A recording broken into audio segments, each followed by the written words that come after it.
Hola No Watch, bienvenidos al Festival de Cannes 2011. Muchas gracias. Et vraiment, vraiment, c'est vraiment cool, hein. Muchas gracias. Y quoi? No, no, no, Comment? entrevista no. Comment? Yeah. Entrevista no.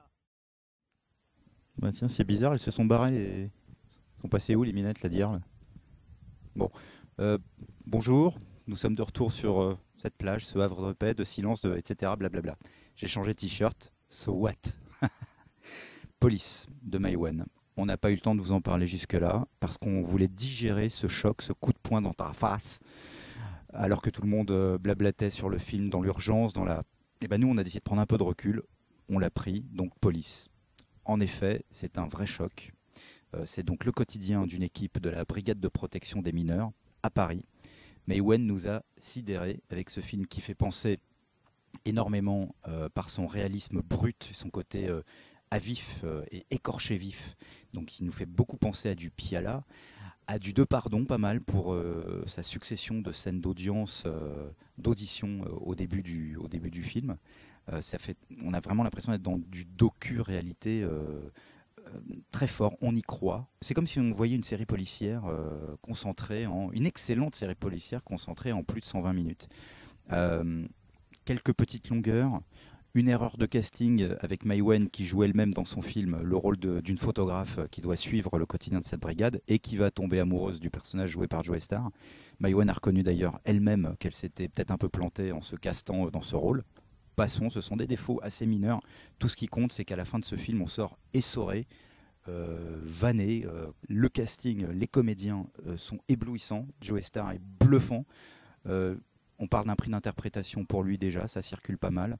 Mais il faudrait quand même pas oublier tout le reste du casting, hein. Moi j'ai trouvé Karine Viard, Marina Foïs et surtout Nicolas Duvauchel par exemple, vraiment très convaincant. Super travail de directeur d'acteur de la part de Maïwenn. N'oublions pas les un peu moins connus du casting. Frédéric Pierrot dans le rôle du capitaine de l'équipe, qui est surnommé Balou dans le film. Emmanuel Berco, Carole Rocher, qui jouait déjà aux côtés de Nicolas Duvauchel dans Braco. Ils sont tous super, ils forment cette équipe de la BPM à laquelle on s'attache, avec laquelle on voyage du début à la fin de ce film, dont, et dont on est très triste, qu'on est très triste de quitter à la fin du film. Que dire de plus? Voilà, c'est un film qui mériterait certainement un prix, qui a été le premier choc la semaine dernière de ce festival. On espère vraiment qu'il va pas repartir les mains vides. Et voilà, c'est un film très dur, je vous préviens, mais allez le voir, courez le voir quand il sortira le 19 octobre. Voilà pour Police. Allez hop. Oui, alors, film d'animation maintenant, dont nous allons parler, The Prodigies, que nous avons vu il y a 2 jours dans le cadre du marché du film, de Antoine Charéron, une production Onyx Studio 37 et distribué par Warner. C'est un film qui est très attendu par toute la planète geek. L'histoire, l'action se situe dans un New York du futur. On assiste aux efforts d'un jeune surdoué, un jeune savant surdoué et doué de pouvoirs télékinésiques. Ces efforts pour retrouver 5 autres mutants comme lui qui sont disséminés quelque part. Il va les retrouver grâce à un super ordinateur. Il va mettre la main dessus, il va les convoquer, il va leur proposer de les prendre sous son aile, un petit peu comme Charles Xavier dans les X-Men. Manque de chance, ça va très mal se passer, j'en dis pas plus. Qu'est-ce qu'on a pensé de ce film? Très beau esthétiquement, visuellement, la 3D est très bien exploitée. Il y a une patte, il y a une vraie personnalité au niveau de l'animation, des effets de mise en scène extrêmement sophistiqués. En un mot, c'est très beau. C'est très sombre également, assez violent, c'est suffisamment rare pour être mentionné pour un film d'animation. C'est clairement pas pour les ch'tites d'enfants. Il y a même une toute petite pointe d'érotisme ici et là.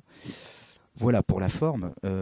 Donc vraiment un beau film dans la forme, mais dans le fond, c'est finalement paradoxalement assez ennuyeux.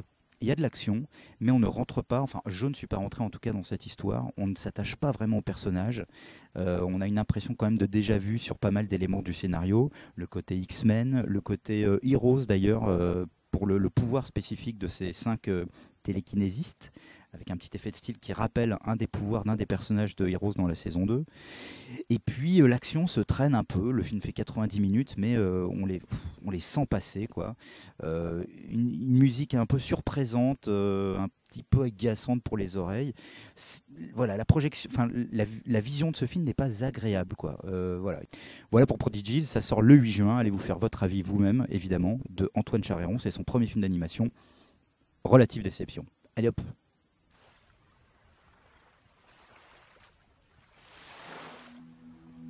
Qui es-tu, ô Tout-Puissant? Destinée cosmique? Ta main puissante, l'au-delà me pénètre. Ah,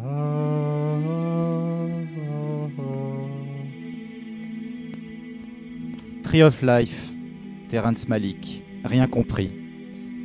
Des images. L'espace? Des dinosaures. Jurassic Park? Non, Sean Penn. Brad Pitt? Oui, peut-être. La fin? Le début? Des bébés? Oui, le passé, le présent? Gratte-ciel. Oh, oh, oh, oh. Jésus, mon sauveur. Ou pas? Tiens, le soleil. Nous irons tous très haut, très haut. Philippe, es-tu là?